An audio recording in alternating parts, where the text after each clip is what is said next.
Yes, I'm a counselor and hypnotherapist. I use both of them together and each of them individually. Hypnotherapy is a very valuable process which helps people to really get in touch and work through different mental, emotional, and energetic issues in their body and in their experience of the world. A lot of misconceptions about what hypnosis is. Some people think that it's brainwashing or some sort of truth serum, or you can make people do things that they don't want to do, and it's really none of those. The therapeutic uses of hypnosis is that it helps people bypass that critical voice that's always like talking in your head, and helps to get through that and get into some of the capacity defense mechanisms and help you to work through whatever emotional blockages, physical blockages, problems that you have.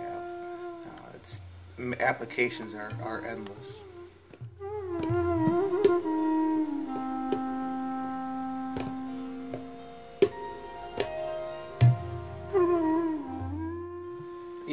We carry ourselves around in our body, and that's how we relate to the world. And so what hypnosis does, in the way that I use it specifically, is that the idea that we carry trauma, we carry difficulty, we carry energy in our bodies, and through using this hypnosis processes that I do and asking the right questions, people become more in tuned and in touch with those particular aspects of themselves. And then we create a little bit of a temporary detached or dissociated state from that area, and that helps a person to really kind of process and work through why they're experiencing what they're experiencing. Hypnosis is also really good for pain management, and so many people struggling with pain. It helps people really learn how to control their own pain and work through those different sorts of problems so that they're more successful and they feel more in control, not dependent on drugs or any other things that aren't going to help them to feel good. Hypnosis has been around for ages. In the East specifically, there's the yogis of India and then Tibet, and that whole aspect is one aspect of hypnosis that's been passed down. In the United States and in the Occidental world, people have been able to look at it and see that it's been going on for quite some time. Prior to anesthesia, hypnosis was the main way of creating and doing surgeries back in the 1800s before they discovered ether. And so that's really kind of points to the power of it. And then during the 20th century, I'm no expert on the history of hypnosis for sure, but what I do understand is that it kind of fell out of favor, and people thought a lot of misconceptions about it. They thought it as a stage thing, and there's certainly stage applications to it, but for a therapeutic use, it traces its roots back to Milton Erickson, Gil Boyne, some very wonderful people who've been able to help people really change and understand the dynamics of language, the dynamics of different experiences of consciousness, which is really helpful in people changing and growing and working through what they need to.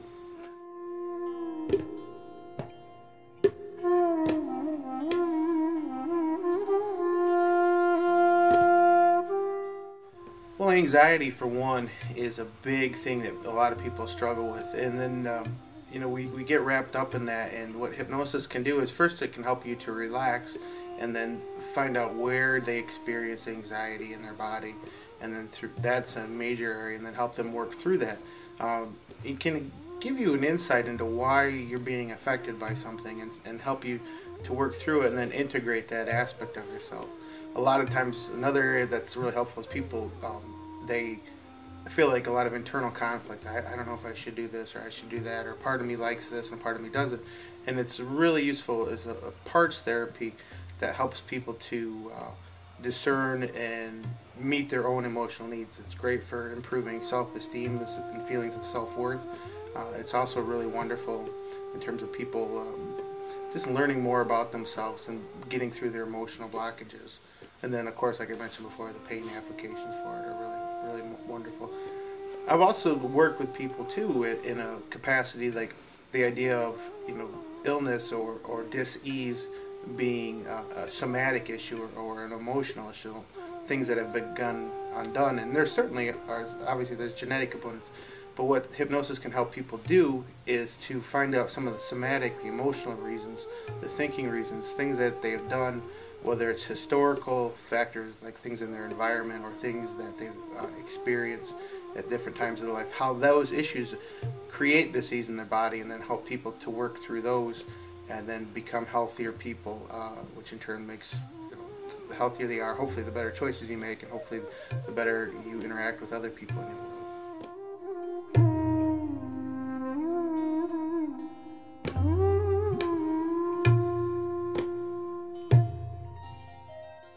So, people, how do you get hypnotized? And there's the classic thing of, look into my eyes or stare at this clock or this pendulum, and those are certainly ways of inducing hypnosis.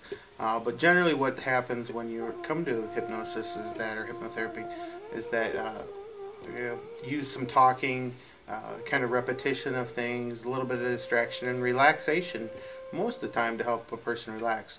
There's some different idiomotor things and ways of grabbing your attention that are helpful for focusing you to help you to get through and get into a state of hypnosis. Hypnosis is a naturally yet altered state of experience which bypasses those defense mechanisms, as I mentioned earlier, and helps us get in there and get access to the subconscious mind. One of the theories of hypnosis that is very applicable in understanding it is that when you bypass this critical faculty, this defense mechanism, you get into the subconscious mind, and you're able to help you or help a person to understand some of the underlying beliefs, programs, messages that are influencing your behavior and the things that you don't want to do. Our dreams come from our subconscious mind. All our life experiences is contained in our subconscious, and when we're able to access that, that can really help us to make change. You've probably all made New Year's Eve resolutions where we say, oh, I'm going to do this, I'm going to do this, I'm going to do this, and we don't. It's because we've only thought of it at a conscious level. And then hypnosis is really great to get in there and have it sink in at a subconscious level. And that's really helpful because instead of the iceberg, the top of the iceberg is that part that's above the ocean. In hypnosis, you have to get into the subconscious mind, you're into that aspect of the ice that's beneath the ocean that's really actually moving the iceberg. And when we can effectively change that and deal with some of the things that are in there, we're able to help the iceberg move in a direction that's much more conducive or helpful to helping you make the change that you want to use.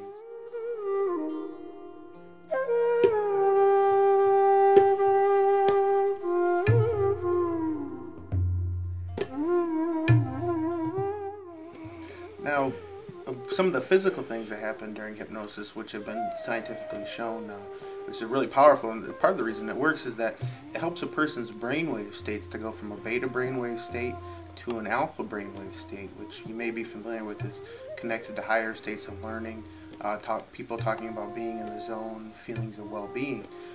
That's something that happens in hypnosis. Normally, beta, where it's kind of that chatter that's going on in our minds, and we're doing things, you're going to the grocery store and you're planning stuff, and that we need that, but to help us to really heal, when we use hypnosis, we put you into an alpha brainwave state, and then even sometimes into some of the deeper brainwave states, into theta brainwave states, which are also very conducive to healing and experiencing well-being. It also is really good to helping our autonomic nervous system move from being in a fight or flight sort of situation where we're always flooding our system with stress and anxiety of trying to do this and trying to do that and always on the go, to helping us to get into more of a parasympathetic response, which helps us to feel a greater sense of homeostasis and balance, feelings of well-being. All of our bodily functions are working at their optimal level, which is great because if you're fighting illness, you're fighting disease, you're having difficulties, you're going to have your body in that fight or flight mode, and it's always going to be tense and things are always going to be inflamed, so to speak. And when you allow your body, allow yourself to get into more of a relaxed state and the parasympathetic response, you give your body an opportunity to kind of take some of the pressure off and allow those areas that need healing to really heal. Allow yourself to experience wellness rather than uncomfortableness all the time. So there's more research going on to hypnosis, that it's just not this magical sort of thing. There's some real science going on there at this point, and understanding how you can use hypnosis to your advantage right now is going to be very useful as you heal and grow as a person.